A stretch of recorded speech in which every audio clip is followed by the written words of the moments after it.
nations, getting COVID under control at home and around the world is an immediate priority. And we're committed to work together to help prevent future biological threats by strengthening the World Health Organization, supporting our bold targets under the Global Health Security Agenda, cooperating in a global partnership against the spread of weapons of mass destruction, and engaging in other multilateral institutions to promote transparency, build capacity, and strengthen global norms. We also agreed to work in close cooperation to strengthen the supply chain security and resilience, and to ensure that Canada and the United States are driving a robust economic recovery that benefits everyone, not just those at the top. That's especially important because we know that this pandemic is not affecting everyone the same way. Women are dropping out of the workforce at alarming rates. Black, Latino, and Native are also, and other minorities, are particularly hard hit.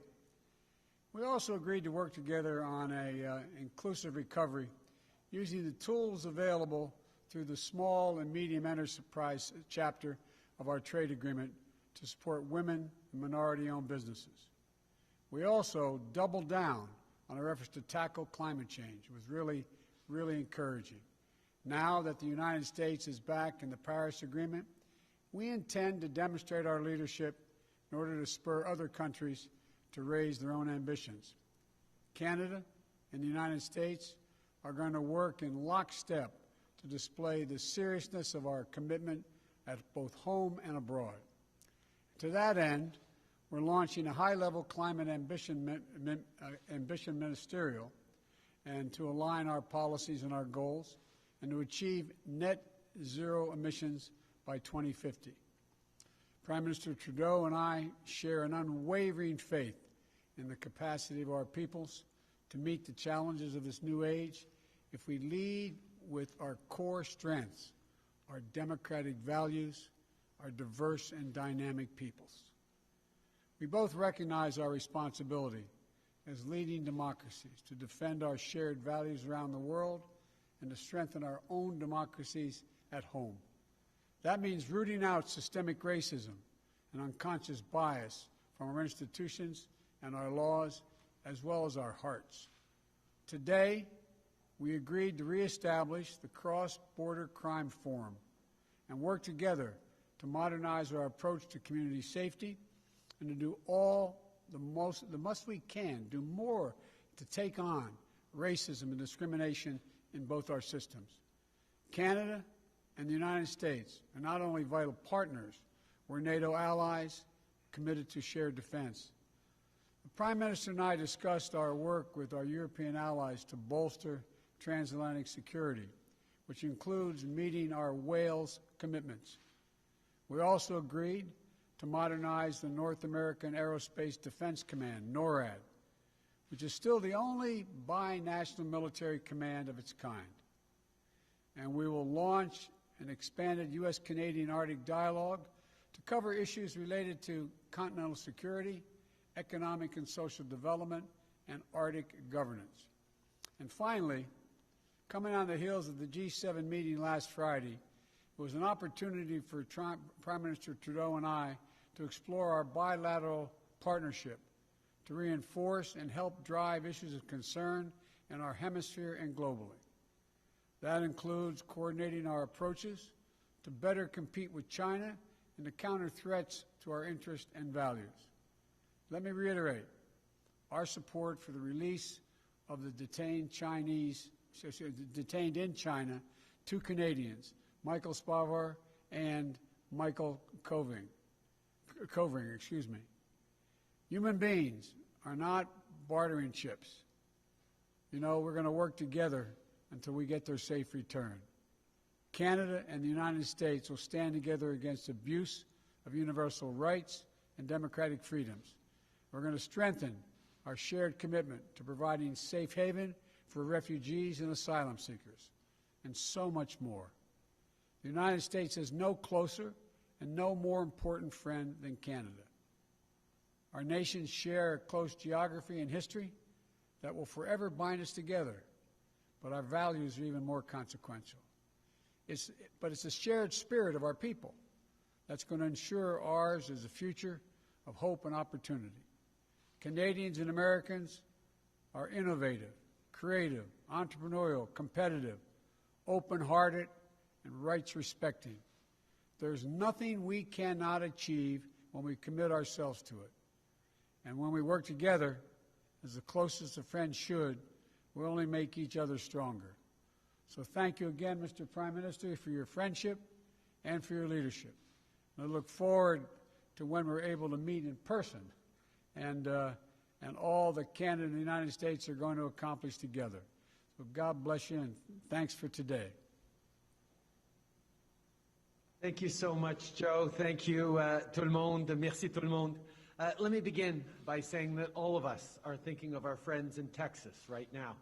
I know Sask Power has been sending electricity down, and as I told the President, Canada is here to help however we can.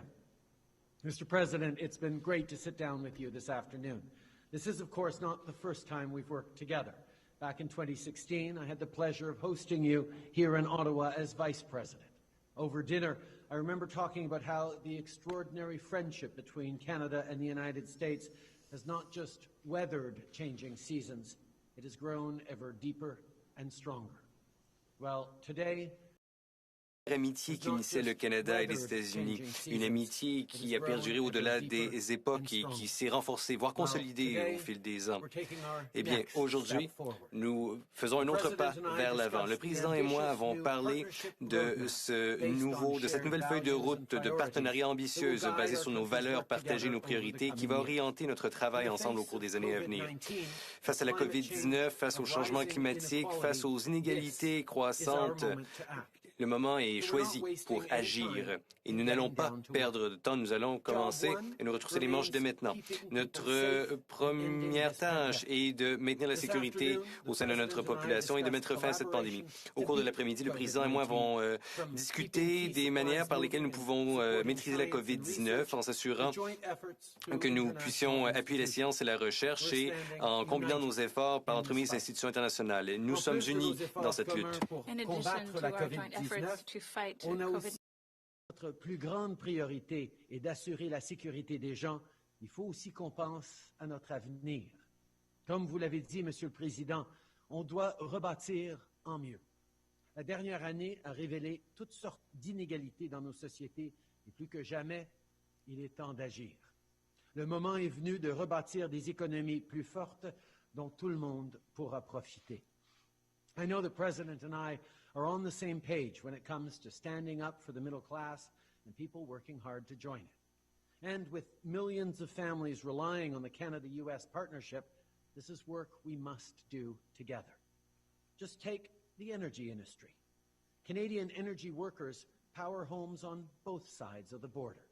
It goes to show that we're all better off for this partnership.